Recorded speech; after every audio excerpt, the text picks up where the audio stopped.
Today, I have two amazing ladies, our beautiful guests, Siba Ntongana and Nomzamo Kasana, our chairperson of the BWA Cape Town branch, who will be guiding this conversation with Siba.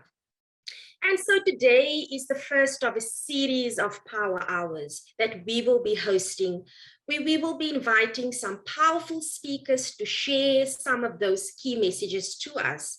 In this time of the pandemic, we are using this platform to reach out to all our members, to inspire and connect them and present them with the stories and journeys of women achievers.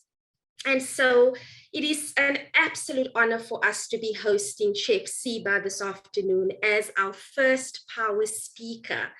Siba is an international award-winning food expert who is also, like many of us, a mom and a wife. And I do know that most of us recognize her through her show on Food Network, Siba's Table. But in addition to this, she continues to break new ground through her passion for food and people.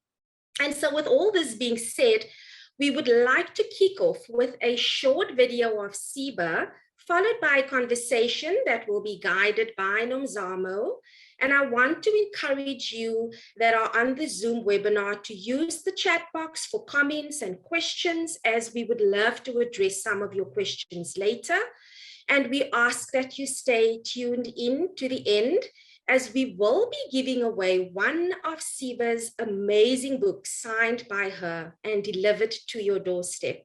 The only condition that we do have is that the winner must be present on the webinar to receive this amazing prize. So without any further ado, ladies, sit back, relax, and enjoy this beautiful conversation.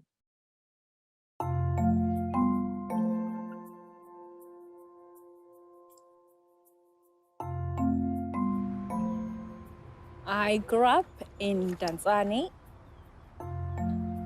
When I wasn't helping my mom in the kitchen, I was watching cooking shows on television. My favorite was a British chef. I loved everything about her because she was quite prim and proper. I never imagined a girl from Tanzania could ever be like her. When I was younger, my dad had a veggie garden. My chore was to remove the weeds, and then to harvest, to wash, and to slice them up and help my mom. My mom used to make mfino for us every day when we came back from school. It's quite a simple dish, but it was one of my favorite things ever. The big thing I learned from my mom in the kitchen was that you have to feel everything. She would just take some salt and fill it with her hand, and then she'll put it in the water, and I'll ask Mama, how much did you use? She would say, you will learn when you're older. As a student, I was never satisfied with just being average. I was very much driven and quite bold. I think the biggest thing I got from school was learning precision. You could not just do it free flow like my mom did. At home, cooking wasn't really seen as a profession, but I eventually convinced my parents to let me study food and consumer science at Cape Peninsula University of Technology. My trip from East London to Cape Town, it felt like freedom because I come from a very strict family. But I must say I was very nervous.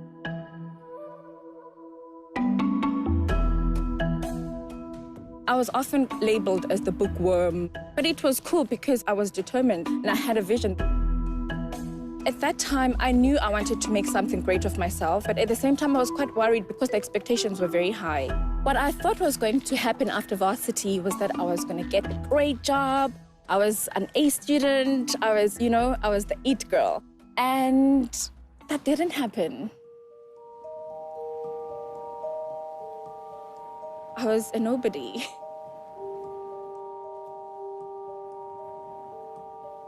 I love moving forward. Once I'm still, I get frustrated. So, 9 months later, no job, I decided to go back to my lecturers and ask for help. had to do a lot of growing up. And within no time, my lecturers told me Drum Magazine was looking for a young, dynamic person whom they could train into becoming a food editor. They said, Sibs, when we saw this position, we thought you. I think I went to about 3 interviews and they were quite strong candidates. But I held my head up high and I was just gunning for it and just really crossing my fingers. So at Drum, I worked so hard, creating recipes and testing. Sometimes they would fail and would do it again until we had it right. I loved the writing part of it, doing stories with people. It was production, it was drama, and I loved it. I started evolving more of my mom's recipes and built up quite a following. One of my favorite recipes that I developed was mfino fritters. And then I got a call from Food Network. And that meeting was awesome. All they did was tell us about yourself and me. I can talk. My first day on set on Siba's table was quite intimidating. But I'm like, Siba, they came all the way from London for you. There is no time for you to feel small. You better rise up to the occasion. It was my time to take the recipes I learned in my home and teach people all over the world how to make it in theirs.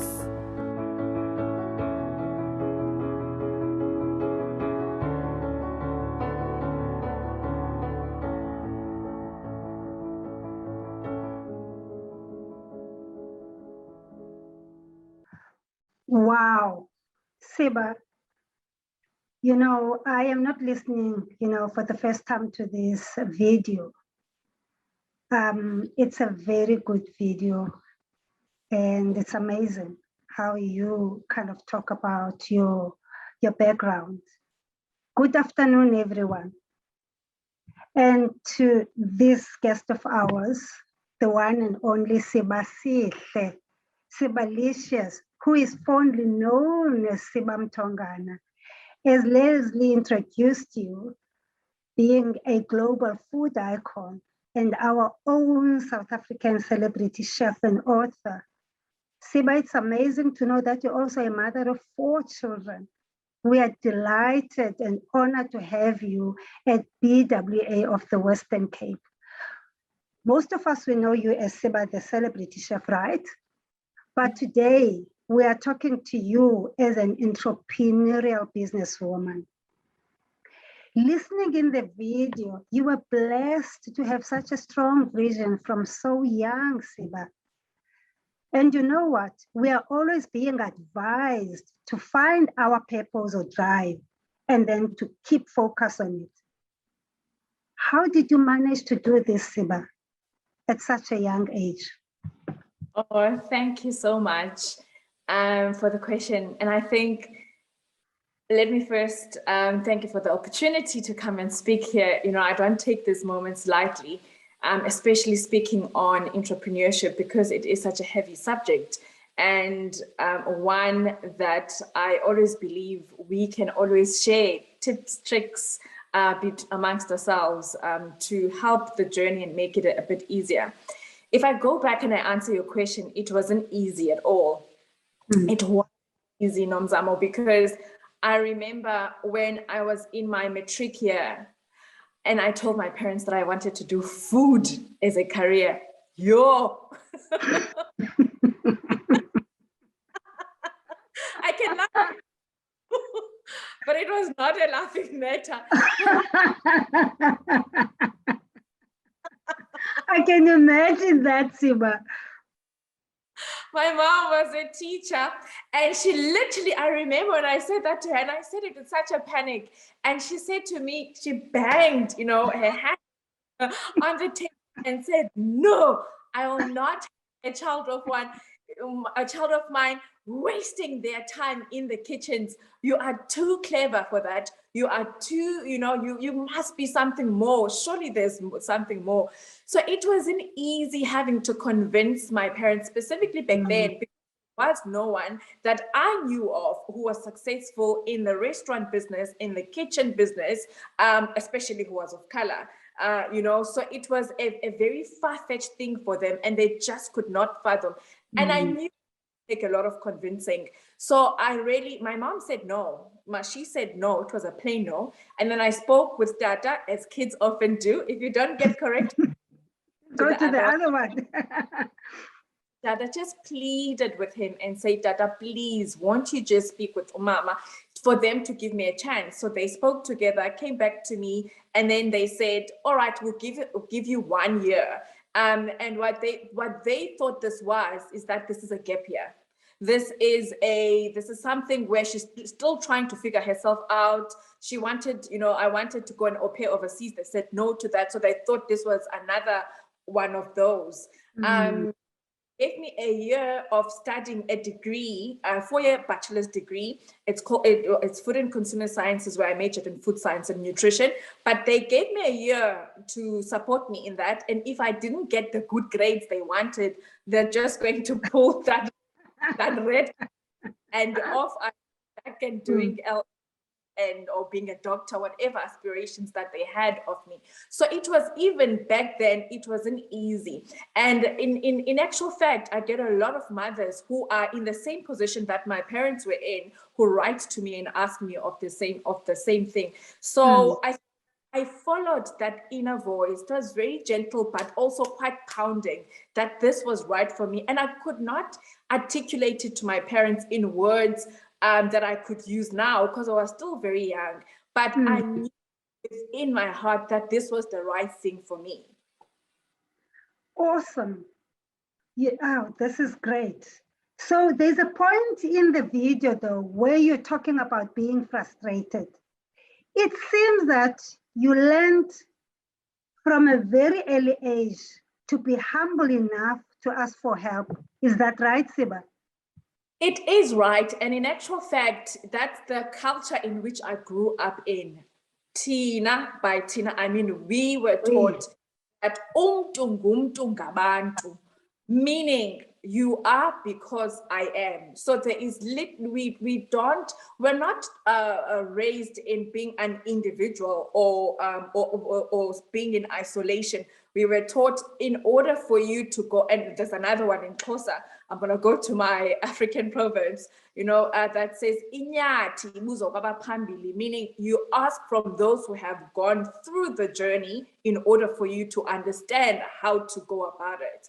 And my sister is a Xhosa teacher. She goes even further. She just explained this proverb to us the other day when we were at home. And she was saying, Inyati, which is a buffalo, is a very tricky animal to hunt, because as you're hunting it, it's also hunting you. So it takes a very skilled person to really know how to not be hunted by the one you're hunting, which very much is similar to business. Business is similar to that, in my experience, that you ask the right people from time to time in order for you to be able to get the help you need. And I did learn that, my Umama, she was a teacher, she used to say, Mtanam, my daughter, there is no question that is ever stupid. So ask the questions and rather find help quicker than finding help too late. So my parents helped me with that, and not feeling ashamed or feeling like I failed to ask for help.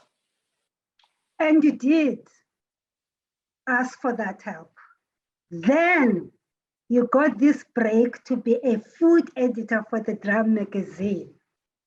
Being the person that you are, Siba, with that entrepreneurial spirit, you converted that to become a celebrity chef with a worldwide following. How did that happen? So Drum magazine was most definitely my first break in the industry, in the media industry. But before that, I just want to show you the entrepreneurial spirit that I had even in my university days, even though I didn't know I was entrepreneurial at the time. So when I was university, it was that first year where I had to work hard to prove myself to my parents. I remember, so I worked so hard, and I remember I made a prayer that year, and I said, Lord, if I will get a bursary just to get my parents off my back, I would be eternally grateful. It not even a prayer. It was just, it was just the hardship of having to study and the pressure of my parents with having good grades at like best grades at university. And I just made that, I said that, put it out there, made that prayer.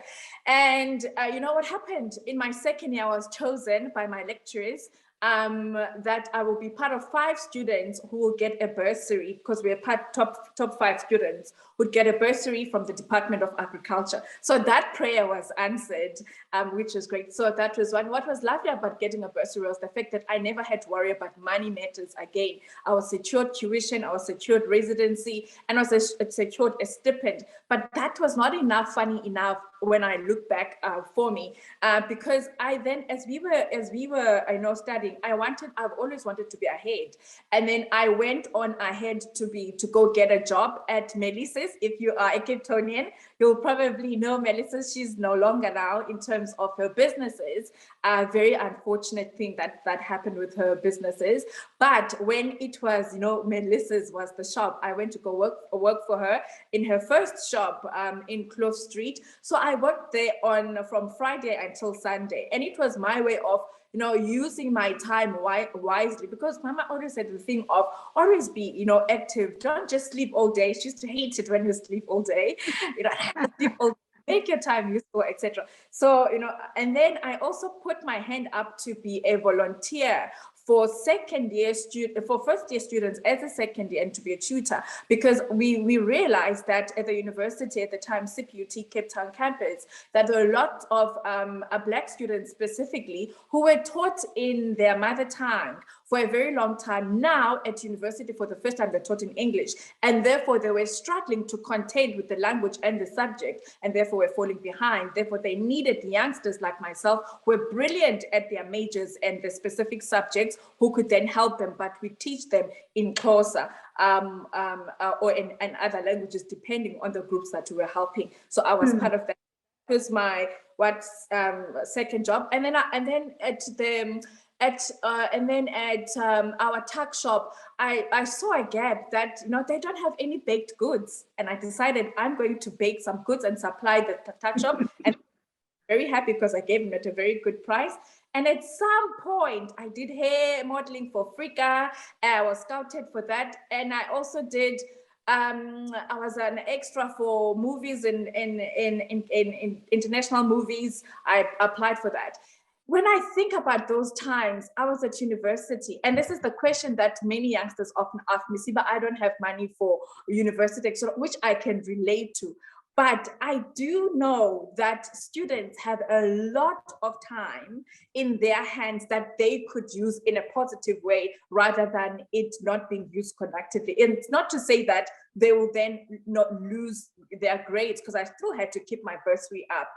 And that time for me, I always remind myself at that time that I had 6 different things going. I had a bursary and I had 5 different jobs. They were not all at the same time, but they were all times. But when I counted them throughout that 4 years, I had 5 jobs. I had 5 or 6 jobs, carrying on. And that was the basis of really, my entrepreneurial journey, where it really started. When I was at Drum Magazine, I remember I wasn't happy with the fact that I wasn't reaching the market that I wanted. And I kept on editors and saying, let's do it this way, let's do it this way. And it will always be budget constraints at the time and so on. At some point I said, you can't hire me for a job you don't want me to do. At some point, you are frustrating me. And I was very young, but I said it to them. They're like, oh, this one is very passionate, so let's just allow her to do that. And the minute I started changing things around at Drum, we started getting the traction that we got, to a point that Drum Magazine felt that they needed to expand the market and go into the digital space. But at the time, they were not ready, and the market was not ready. So they went into TV. They chose my segment to go into television with my first show called Cooking with Siba. I was very young. And that's where, so Drum, after some time, that show won awards locally, and they sold that show to the UK and on the African channel. And it was there that Food Network saw me. I never applied for my position at Food Network. It was, I never even knew they were here. They interviewed over 450 people, and I wasn't there. They flipped through channels as they were shortlisting Nomzamo, and boom, here I was cooking with Siba on, laughing myself as I often do. And they said, she's the one. Came down, interviewed me, got the job. Interesting. Siba, you're such a go-getter. You are. You are so Sibalicious, I must say. In the video, and just now, you're talking about making opportunity happen, but never wanting to stand still. So what's next? For me, what's next is really building the empire of the Siba Co. For a very long time, I've been putting structures in place and almost like doing the underground work in order for when this bamboo tree shoots up, it's got the legs and everything to hold on to. So for me, what's next? It is making sure that my restaurant, which we're reopening very soon in a few weeks now, is strong. My team is well trained. It is making sure that all the different businesses that I have, there's a new business venture that I've done with KLM Empowered. They are an education institution.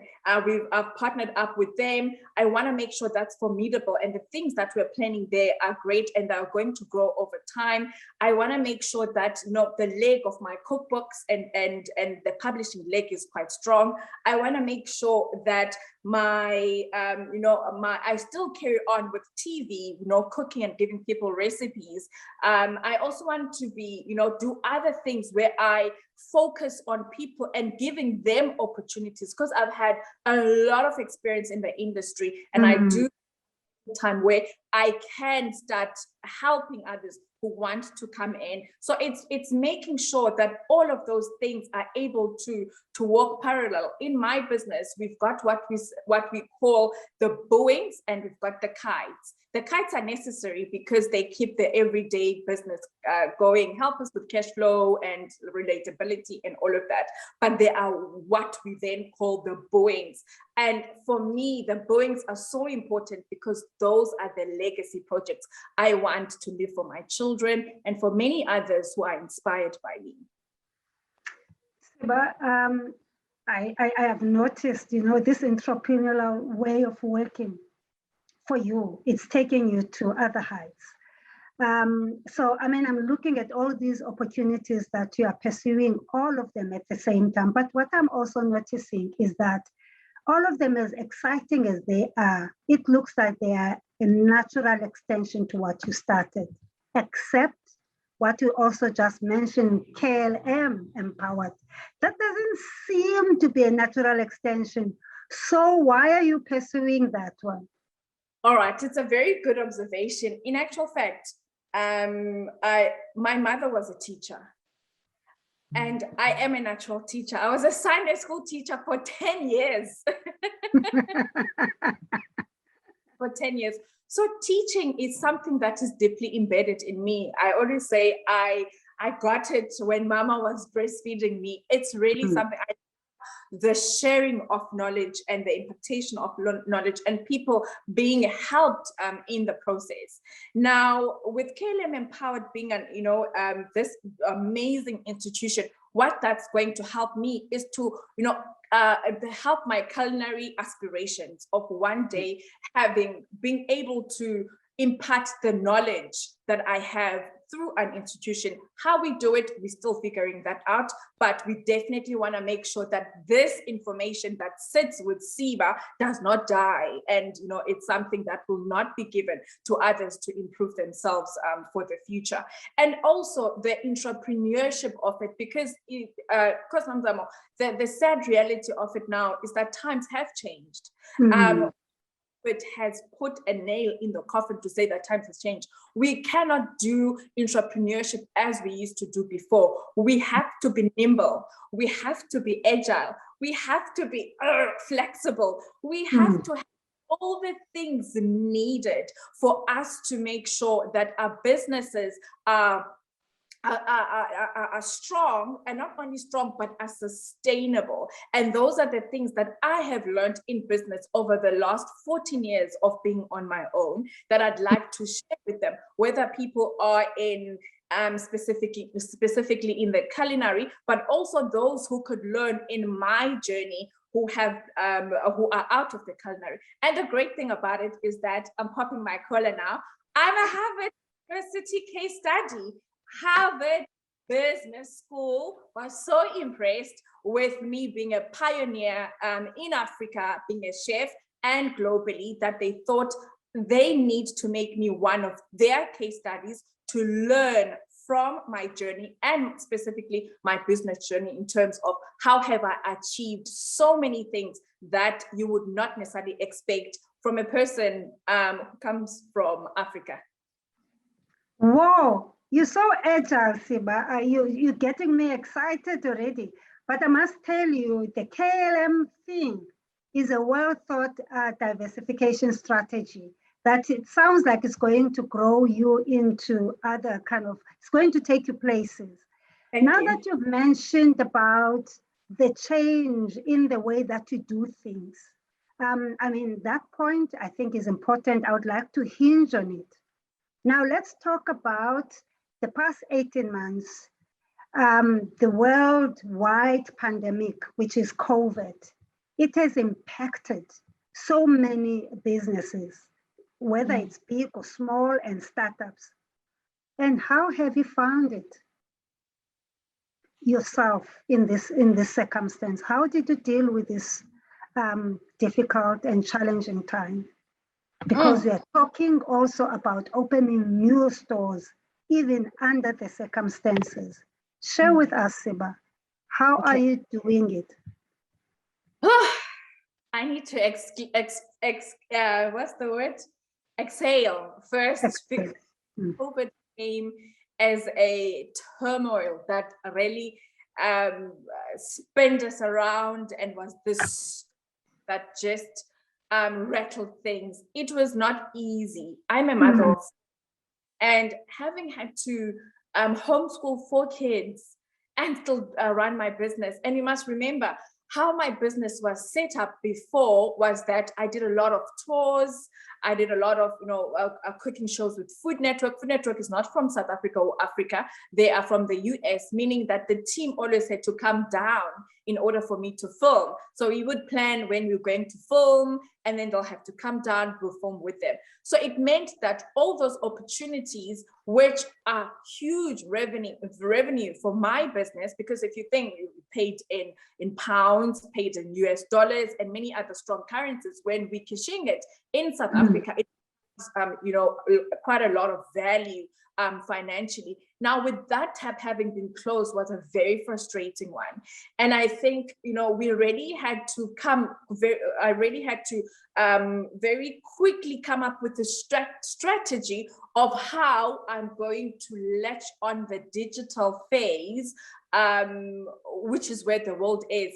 And also, how do I then make income? And it was a very humbling period, because it meant that I now had to go knock on some doors where I knew that I would bring value to some of my clients, which is something I've never had to do. I usually, even while we're now going back to that, I'm bombarded by, Siba, let's do this, Siba, let's do that, Siba. And we used to have an array of choices in terms of what we needed to do. When that stopped, and people, cutting down on their marketing budgets, etc., it meant that we had to be strategic and say, all right, let's speak to so-and-so, and then come up with solutions of how we can do stuff for them that will benefit their employees. So it works for us because we need the revenue, but it also works because the reality of it is that women specifically are so under pressure with this whole COVID situation, especially in 2020. And I was speaking of that from my own experience, because being a mother of 4, having to homeschool, having to do my own business, not having the necessary help of my staff coming into the office and helping with this, them having to grasp having to work, us working remotely. It was really hard, specifically on me, of course, to my staff as well, but specifically on me. So we came up with those strategies, and we never stopped. At that time, there were times where I needed to stop because I was tired. If I stop then, I'm not going to survive. So I really needed to it's almost as if you have to put your raincoat on and there's this storm coming in. You just need to put your raincoat on, put a cap on, put it down so that it doesn't hit your face, put a mask on, and just soldier on, because stopping is not going to do you any good. So it was a matter of just for a period, just sacrificing my body and everything I needed to do in order to get out. It was, if I can explain it, it was almost like being a duck where you are smiling and waving, but underneath you are just paddling. That's what I needed to do in order to make sure I don't sink in with what COVID brought.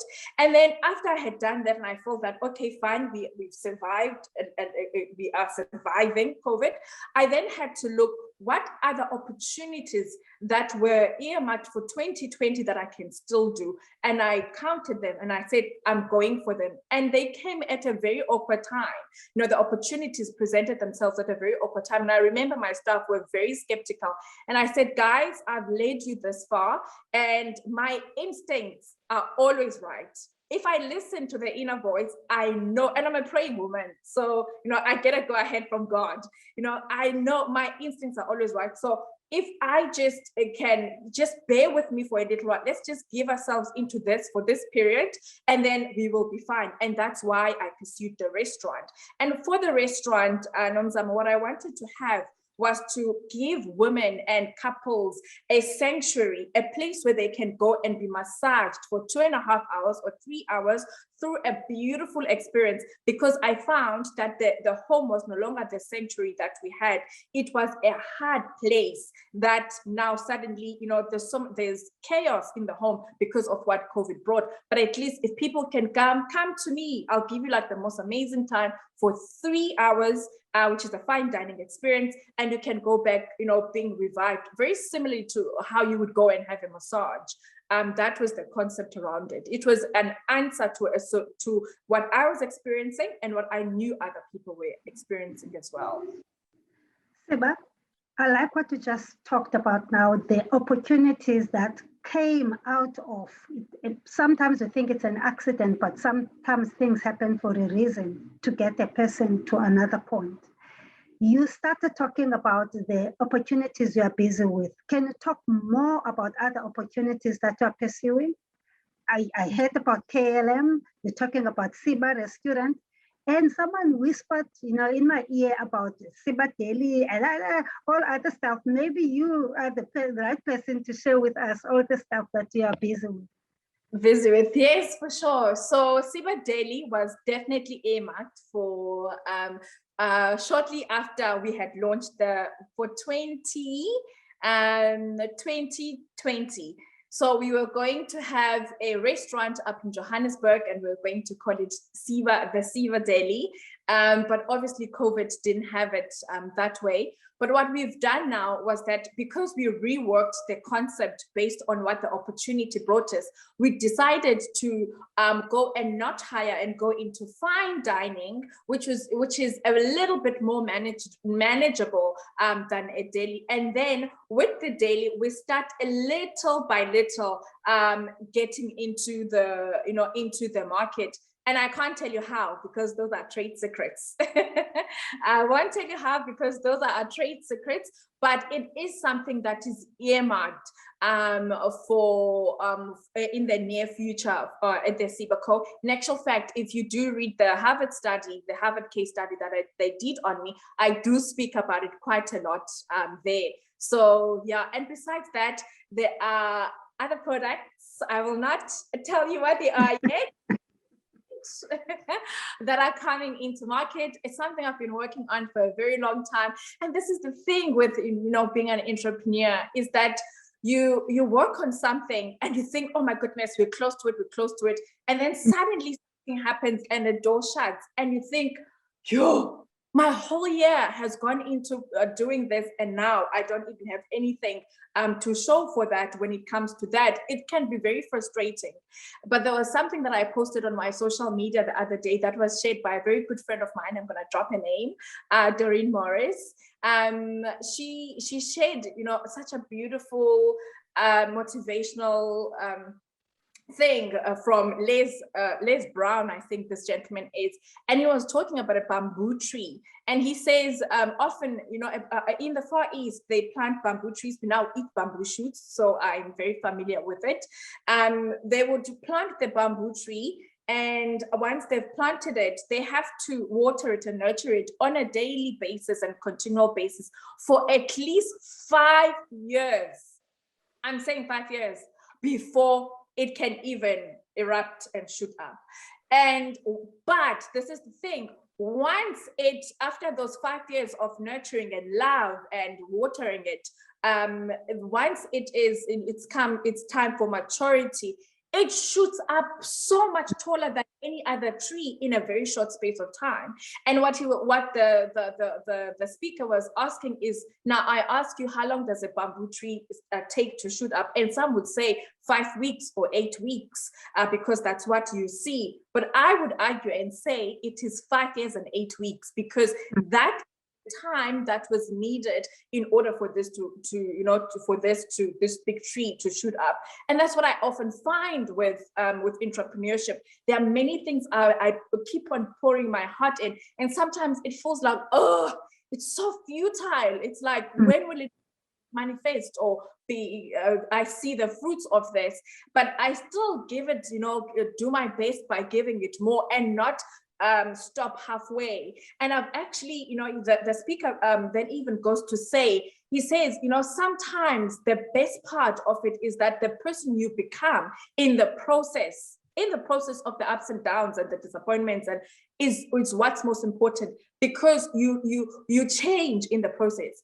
I have completely changed. The Siba I am now and the Siba I was when I was much younger, 14 years ago, are completely two different people. I'm strong to because I've been hurt, and I've learned to I've had my school fees. I know how to do certain things. I know how to be stern. I know how to be nice, because I genuinely am a nice person. But there comes a time where you have to put boundaries and set boundaries. Your nose must be nose, etc. So I think I've grown a lot because of the process of entrepreneurship, which I would not have had if I was still under the safety of working for someone. Not to say there's anything wrong with working for someone if that is your chosen path, because there are lots of benefits there. So yeah, hope that answers your question.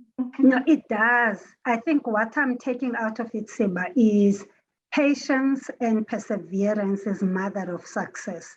That's so true. Now, my last question before I hand over to Leslie to open the floor for questions. I want to go back to that subject of adapting. And you were talking at that time about you being a mom with 4 beautiful children and having to try to navigate this space and trying to balance your life. Maybe share with us some good tips in terms of how did you manage then to balance your life with everything going?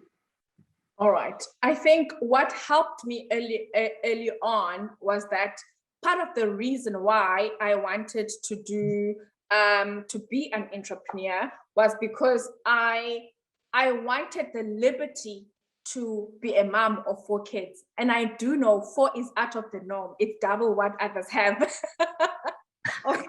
Of what others have. It is out of the norm.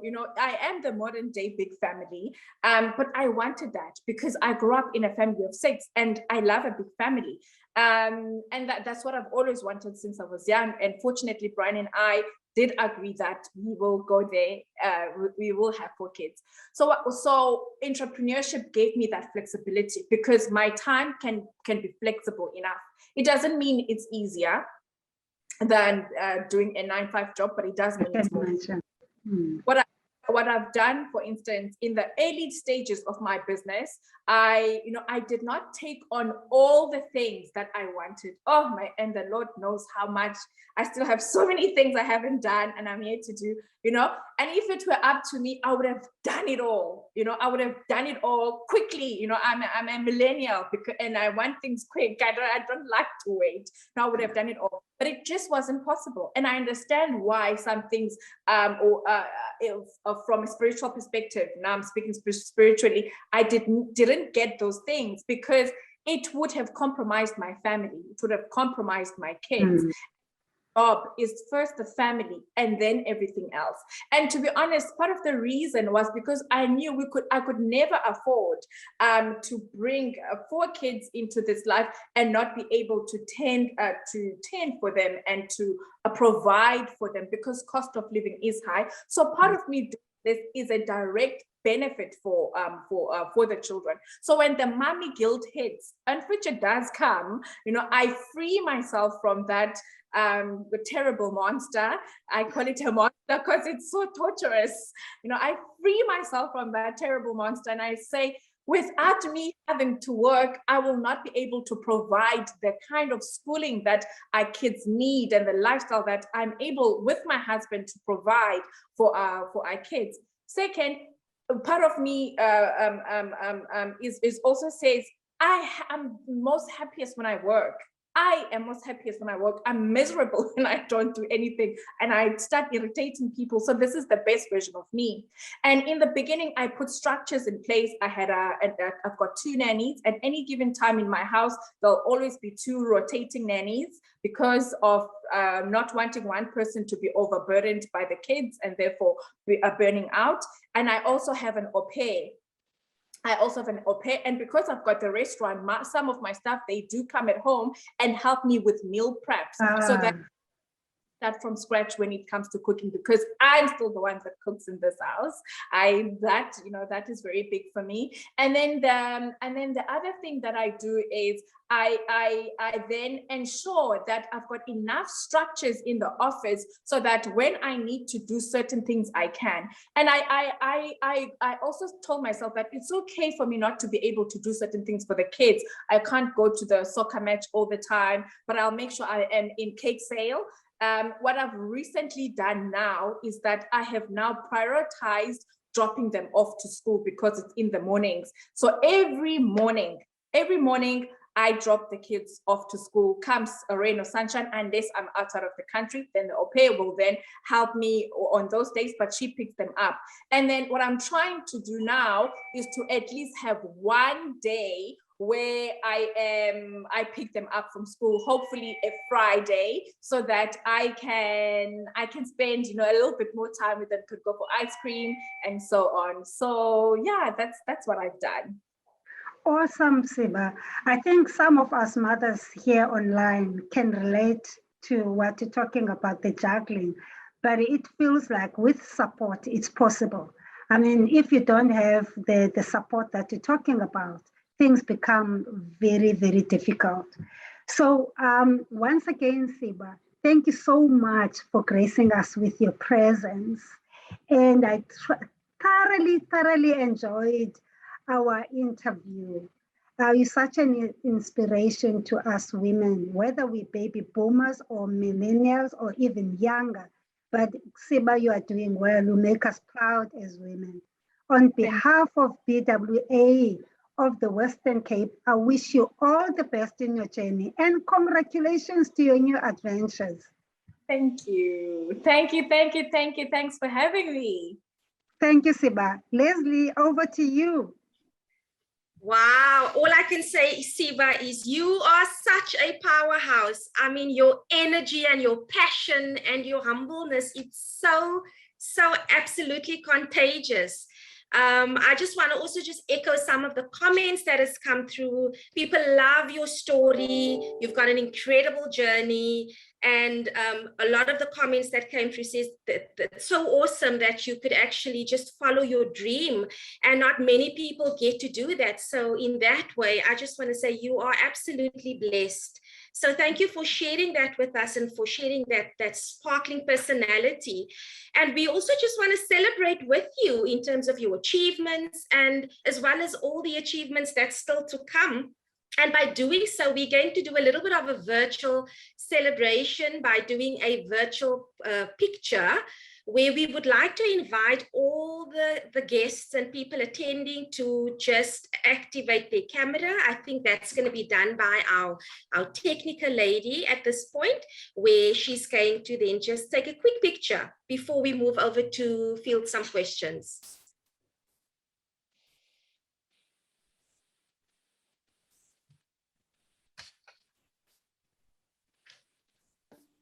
Sorry, just give us a moment. All good, Izal. We're just waiting on her and then we will proceed. And then the people back home should then start their video. Yes. Or in the office. Wherever you are.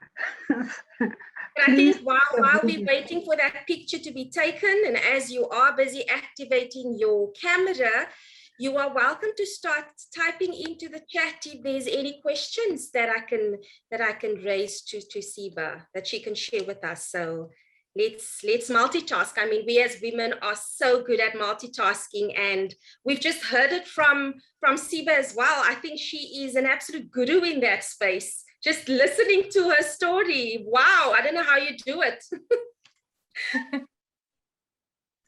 I think just the panelists' pictures are activated, so it's the participants' ones. Oh, there they're coming.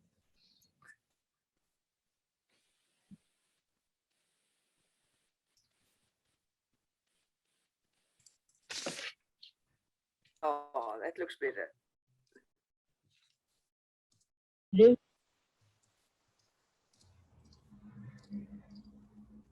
And there's a training room of people as well.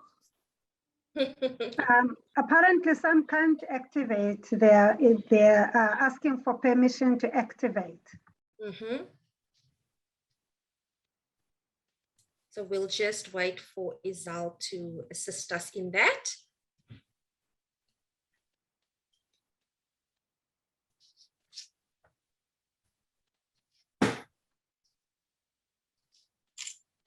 Oh, she's taking a selfie. Feroz is taking a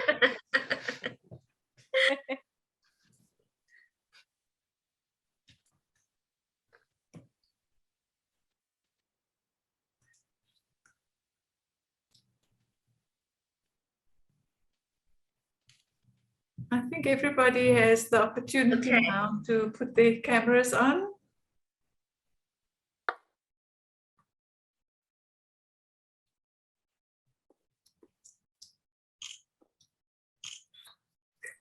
Oh, there's more coming. We're just having to add all of the participants as attendees. Oh, okay. Hey, so can I suggest, because of time, I'm mindful that we are busy ladies. So as they do that at the back end, I'm going to proceed with some of the questions. Would that be okay? Yes, Okay. yes, please go Let's ahead. fire away. So one of the questions that came through for you, Siba, is what pointers would you give to someone who's running a fresh produce market as a chef?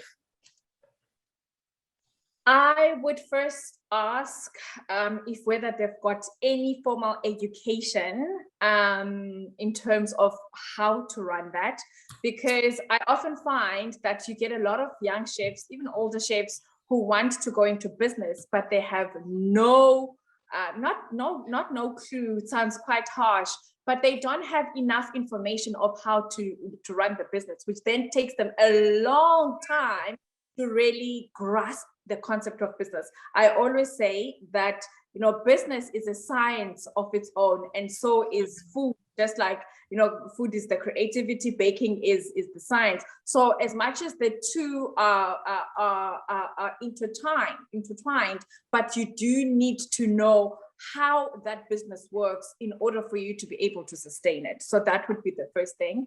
The second thing would be make sure that you've got, suppliers. Go speak to your local suppliers and make sure that you can have an outlet for you to sell your products to. But even more so, be able to negotiate. That's where business comes in, so that you don't get the short end of the stick. And also ensure that once you have promised that you're going to give this much X, which is often a problem with small scale farmers or entrepreneurs, is that you are consistent. So I'd say it's better to start small and then make sure you are consistent with that, so that your reputation is not seen as a person who's not going to deliver, because your reputation is your currency. Absolutely. Thank you for answering that. And then another question would be, do you believe that mentors and coaches can add value to entrepreneurs? I do, and I take from personal experience, but the issue is that mentors often don't have time to spend with the entrepreneurs. And as much as they may be well-meaning to help someone, the buck ends with you at the end of the day. So what I did in my case was that I used to research a lot. So I got a lot of mentors whom I've never met, who don't even know that they're my mentors. I used it as my resource tool, where I'll look at the life of so and so who's brilliant at what I want to venture into, really study them very hard, maybe have about 3, study them, how they've done it, and then from there form a model, and then carry on from that. Because I find that it's not always that people have the time to mentor people. I do wish I had a mentor, I must be honest, in my earlier days, where someone could help me with company governance. Someone can help me with a business case, etc. Things that I did at school, at university, but really didn't know how to apply in real life. But what's lovely now is that you can take short courses. I did that in my journey. Take short courses that will then help you. So I always say, don't look at a mentor as a person, look at it as a resource that can come from a person via your research, or via you enrolling to a 3 months, whatever that is. I love that. I love the last part you mentioned in that, in terms of see it as a resource, because that's absolutely what it is. And so, I'm sure that like just journeying through COVID and everything that's been happening, that turmoil, that storm that a lot of us had to just sort of get ourselves through and still busy doing. Self-care has become extremely important, and more so from a mental space and from a mental wellness perspective. So I think I want to just sort of, my last question to you would be, what do you do to relax? You're quite balanced. You have mentioned you've got an OP, you've got support, and how you manage yourself being a celebrity, an entrepreneur, a mom, a wife, all of that. So I commend you for that. And so I just want to ask, how do you relax? So I have different ways of relaxing depending on my mood at that time, but I also have not rituals, but rather routine that I do in order to help me offset. For instance, either before or after I've dropped the kids from school, I go for a run. And sometimes, I've said I'm not going to put pressure on myself if I don't feel like running, but I will do brisk walking, fast walking, because I need to get my body to a state where it can cope with whatever it is that I'm going to face for the day. But besides just coping, I need to get it to a state where it is healthy and my heart rate is good and all of that. What also helps me to relax is I enjoy reading, but I find I don't often have enough time to read. So I buy a lot of audiobooks. So while I'm driving, I'm listening to whoever, lots, like a big library of audiobooks on my phone and on my, gadgets. I also enjoy, for instance, on Fridays with the kids, we've got a crazy thing where, it's Friday again. I love that song. So it's like, we'll dance with the kids, or we'll go out and do like something where we can spend time together. But I also like to just be by myself, and it's not like I'm being funny or I'm moody or anything. And because I'm constantly surrounded by people, I find that in this time of my life, I'm enjoying quiet times. I'm enjoying where I'm not with the kids, I'm not with Brian. I'm just in the room, just by myself. I'm either sleeping, and I'm not feeling guilty, because I used to feel guilty to sleep. Or I'm watching a movie, like I'm watching Netflix, I'm finishing that series, like things.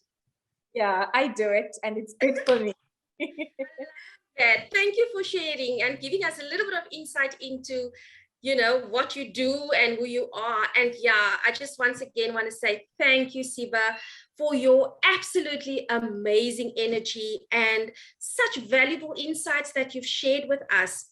I mean, you are such an inspiration, and I'm sure together with myself, each and every woman here today has received a bit of your va boom. I remember that. I absolutely remember that when I used to watch your episodes. So I definitely got that sense, when I was listening to your story and just sharing your energy. So just to the audience, as a gesture of our appreciation towards Siba, we have gifted her with a book called A Feast from Nature by author Renata Kutsi. And I would like to call upon Trader Prekel, one of the founding members of the BWA of more than 40 years ago, can you believe this, to provide us with a brief overview of the significance of this book as a virtual handover to Siba. So over to you, Trader. Thank you. And thanks, Siba, for a really inspiring session. Siba has already received the book. I don't think she's opened it yet, but this is what the book looks like. As you can see, it's bigger than any usual book. And Siba's story really inspired me because she was talking about sharing information. This Renata Kutsi was a friend of mine also for more than 40 years. She passed away about 3 years ago. But she was my high school home ec teacher. Can you believe that? So when I was 14, she taught me, and I was in a school where there were very spinsters and widows, and a rather drab girls' school. And here she arrived glamorous, and she stayed glamorous till the age of 88 when she left us. And when she'd done research, an earlier book of hers would fascinate Siba too. It's called Funa, Food from Africa. And she did 8 years research into the original African food. And this book, unfortunately, is out of print. And I helped her to edit this. We then kind of became friends again about 40 years ago, as long as BWA. And then when she was 83, she had finished a lot of the work, all of the research, about 15 years of research that went into this book. And it was but she then ran out of energy, and she asked me to take over. So it was an honor to finish the book off with her as editor. And so I've been looking after the book. And this book is absolutely fascinating because it has the story of the food culture of the first humans on planet Earth. The theory is that the first humans, the shift from the from the pre-humans to humans happened in the Western Cape, when the people started eating the complex food nutrients in the fynbos and seafood. And that's how the human brain started. So this is not a recipe book. It's a lot more. And I look forward to sharing some of this with Siba, but maybe if others of you, I kind of see myself as the curator and passing on Renata's knowledge. So it's an honor to be able to give this to Siba, and I think she can carry it forward also. Wow, thank you so much, Trader. I think that's an amazing gift that you have handed over to Siba. And so we're going to quickly move over to the giveaway, the book giveaway. And the book that we have chosen to give away this afternoon is Siba's best-selling and award-winning cookbook called My Table. And what we've done to start off is identified the first person that has registered to join our webinar, and that is Madeleine Mukunu. And I just want to get an indication if Madeleine is still with us on the webinar. Madeleine, can you indicate to us if you are still here?